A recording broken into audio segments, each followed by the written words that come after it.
World number 2 economy China అగ్రరాజ్యం అమెరికాకు అన్ని రంగాల్లో గట్టి పోటీ ఇస్తోంది. 2036 నాటికి నెంబర్ 1 ఆర్థిక శక్తిగా నిలవాలని లక్ష్యంగా పెట్టుకుంది. ఈ క్రమంలో ఎదురవుతున్న అడ్డంకులను, సవాళ్లను విజయవంతంగా అధిగమిస్తోంది.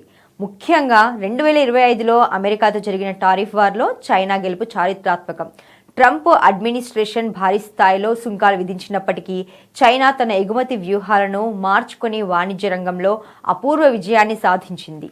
చైనా కస్టమ్స్ డిపార్ట్మెంట్ విడుదల చేసిన తాజా గణాంకాల ప్రకారం 2025లో చైనా మొత్తం వాణిజ్య మిగులు $1.189 ట్రిలియన్ చేరింది. ఇది 2024తో పోలిస్తే దాదాపు 20% అధికం. ముఖ్యంగా నవంబర్ నెలలో తొలిసారిగా చైనా వాణిజ్య మిగులు $1 ట్రిలియన్ మార్కును దాటడం ప్రపంచ ఆర్థిక వర్గాల్లో చర్చనీయాంశంగా మారింది. టారిఫ్ల ప్రభావంతో 2025లో అమెరికాకు చైనా ఎక్స్పోర్ట్స్ 20% తగ్గాయి. అయితే దీనిని చైనా సవాల్గా కాకుండా అవకాశంగా మలుచుకుంది. అమెరికా మార్కెట్పై ఆధారపడకుండా ఆగ్నేసియా, Africa, Latin America, European Union వంటి కొత్త మార్కెట్ల వైపు తన ఎగుమతులను మళ్లించింది. గణాంకాల ప్రకారం 2025లో ఆఫ్రికాకు చైనా ఎగుమతులు 25.8% పెరిగాయి. ఆసియన్ దేశాలకు 13.4%, యూరోపియన్ యూనియన్కు 8.4% వృద్ధి నమోదైంది.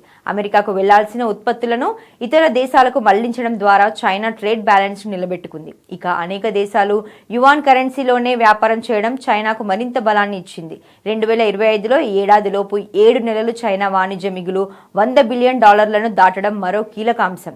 2024లో ఇది ఒక్కసారి మాత్రమే జరిగింది. విశేషం ఏమిటంటే ట్రంప్ సుంకాల అమలు తర్వాతే చైనా వాణిజ్యం మరింత బలపడింది. అయితే చైనా ముందున్న సవాళ్లు కూడా ఉన్నాయి.